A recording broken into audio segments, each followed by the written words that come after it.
Hi, everybody. So we are going to be picking up on page number 8 of the notes. We have two quick topics just to get through today. We're going to be talking about scientific notation, which you've hopefully learned in previous science classes. We'll just go over that real quick, get a little practice in, and then we'll switch gears and talk about percent error, and that'll be it, okay? So you will want to have a calculator for the video today. So just before we get to that, talking a little bit about measurement. You'll speak more to measurement in lab class, hopefully. But when you take a measurement, there's always really two parts to that measurement. There's the number part, and then there should be a unit. With very rare exception, all numbers should have units on them, no naked numbers. Some of the exceptions to that, like if we take the pH of an acid to tell how acidic or basic something is, that is just a number without a unit on it, but mostly everything else is going to have a unit. Now, the units that we use are part of what is known as the International System of Measurement, known as the SI units. Now, why is it SI and not IS? Well, it has to do with the fact that the abbreviation comes from the French Système International. I don't speak French very well, but there you have it. So SI units, it's obviously metric, right? For the most part, we use the metric system to take measurements. And there are some just certain ways that we measure things. When we talk about length, we use meters or any, derivation of meters. So centimeters, millimeters, kilometers, those are all meters, right? We don't use feet and yards and miles. Volume, if it's a gas or a liquid, we use liters or milliliters. If it's something that is a solid, sometimes we will use cubic centimeters, centimeters cubed. Maybe you've heard, if you ever watched like medical shows like, ER and that kind of Grey's Anatomy, they talk about cc's, like give them 20 cc's of blah, blah, blah. cc stands for cubic centimeter. 1 cubic centimeter is equivalent to 1 milliliter, okay? Mass, we use grams or kilograms. Temperature, we use either the Celsius temperature scale, which you might be a little bit familiar with, since literally the rest of the world, with the exception of the United States and Burma, uses Celsius. I'll get on a soapbox and tell you why Fahrenheit is the stupidest way to measure things ever. Spoilers, that's coming.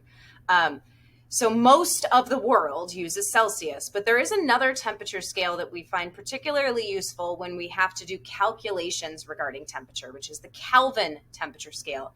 The nice thing about the Kelvin scale is it's never negative and it's never zero. So if you think about doing a mathematical formula where you have to include temperature, there are benefits to having a scale that's never zero and never negative. We talk about pressures. We use either atmospheres, millimeters of mercury, or torrents. We don't use PSI. That's an American thing. No one else uses that. And then when we speak of energy, we talk in terms of joules and calories. And yes, this is related to food calories, but we'll get there as we go throughout the year. All right, scientific notation. In chemistry, you will encounter very large and also very small numbers, right? We're dealing with atoms, which are really, really tiny, but we're dealing with atoms where there are lots of them in an object. In these cases, you will write these numbers as scientific notation. Now, the format for scientific notation, you have a number in front. This number here has to be between 1 and 10. Has to be. That is correct scientific notation. You then have a multiplication sign, 10 raised to a certain power. So how do you convert into scientific notation? The easiest way to think about this is put your pencil or pen where the decimal point is, and then scoot the decimal point. 1, 2, 3, right there. Make that a little arrow. So I had to move my decimal point 3 spots in order to have a number that is between 1 and 10. I'm then going to rewrite that number. 2.25 times 10, and I had to move it 3 spots to the right, which means my exponent is a negative 3. The other way to think about this, if you have a negative exponent, it means your initial number was less than 1. If you have a positive exponent, it means your initial number was greater than 1, okay? So let's do a couple of these, and then I'm going to pause the video, give you a chance to try some of these out. and then test yourself. So if we're looking at 200, here's my decimal point. I put my pen there. I'm going to scoot my decimal point until I have a number between 1 and 10. Scoot once, scoot twice. Okay, so this would be 2.0 times 10. I had to move it 2 times to the left, which makes it a positive 2. Again, just to double check, this is a positive exponent, and my initial number was greater than 1. Okay. If I head down and just do one more down here, let's take a look at this very last one. I scoot my decimal point. 1, 2, 3, 4, 5, 6, 7. So I have my number, 5.6. Again, it's between 1 and 10. 10 to the negative 7 power. It's a negative exponent, which means my initial number was less than 1. It's kind of the way to think about that. All right, so if I look going the other way, if your exponent is positive, it means your number has to be greater than 1.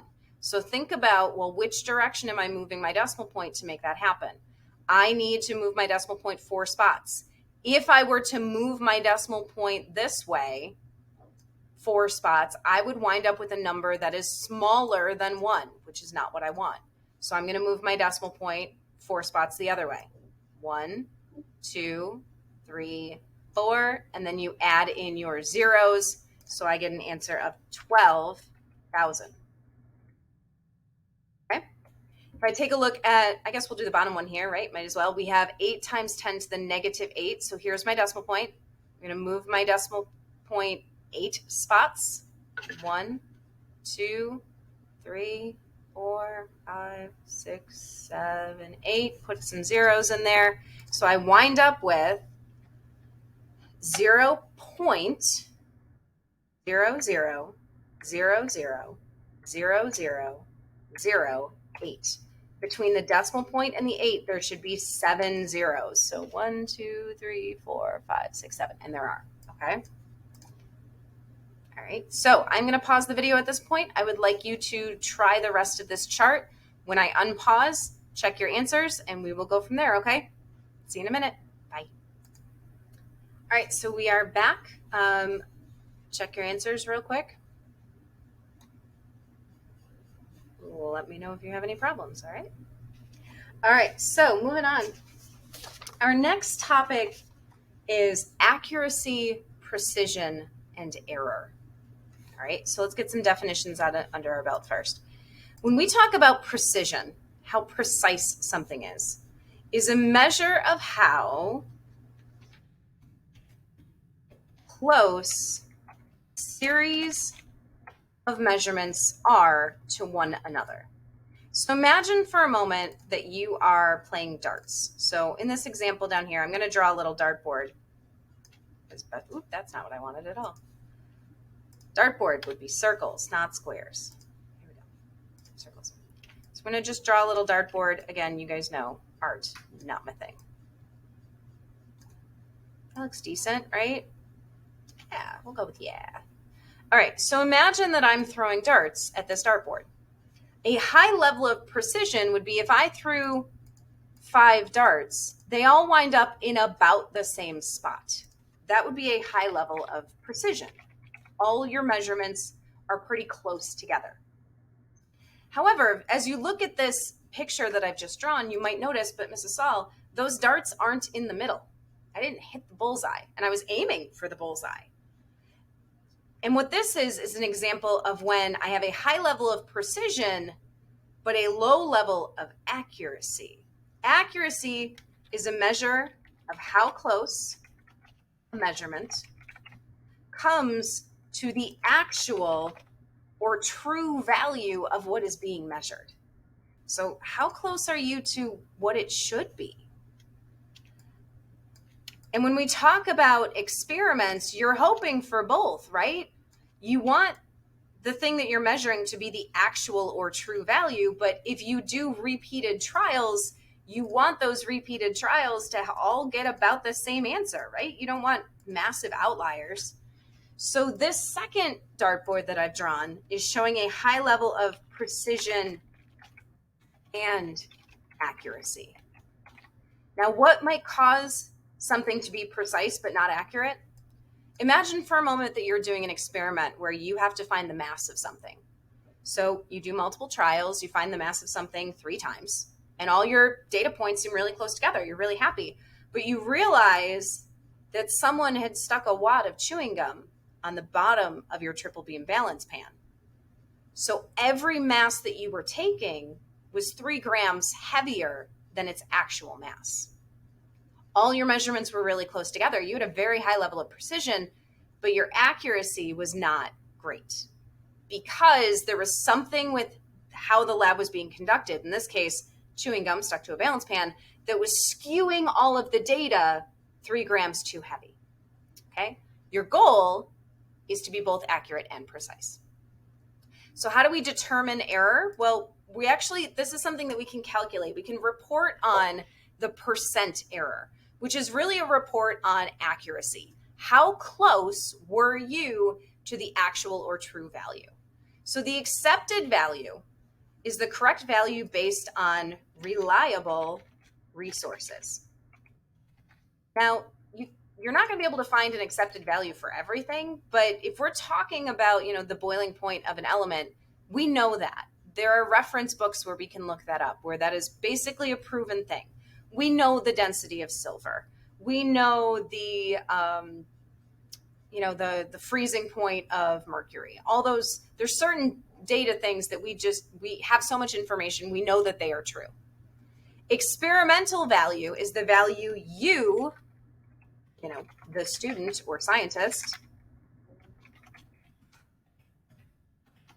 measures in lab. So percent error, and this particular formula, you do not need to have memorized. It is on the back of your reference tables, which if I can grab a copy, are right here. So when you are looking at the back of your reference tables, the fourth block down. Nope, I can read. I can't. It is third block. Percent error. Here's your formula, if you can see in the camera here. So we have our absolute value bars. That's what, these things are. I'll talk about those in a minute. Our absolute value bars. The measured value minus the accepted value in the numerator of a fraction divided by the accepted value times 100. Okay. So the percent error is the difference in value from accepted to experimental, also known as measured,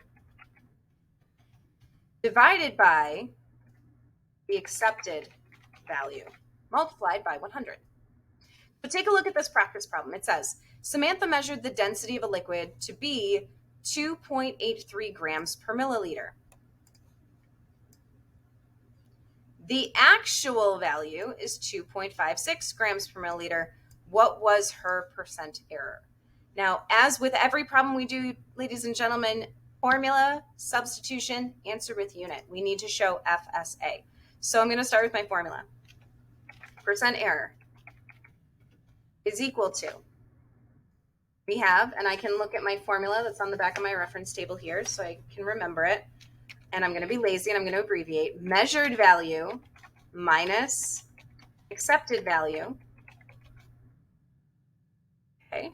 And I'm going to take the absolute value of that, which if you remember from math class means if that's a negative number, flip the sign. You always want it to be positive. I'm going to divide that by the accepted value, and then I shall multiply the entire thing by 100. My next step then is to substitute in my values. So percent error is equal to, my measured value is what Samantha did. She's the student. So I have 2.83 grams per milliliter. Again, no naked numbers. Make sure you keep units on that. Minus the accepted value, which is 2.56 grams per milliliter. I'm going to take the absolute value of that divided by the accepted value, which again, 2.56 grams per milliliter. And then I shall multiply the entire thing by 100.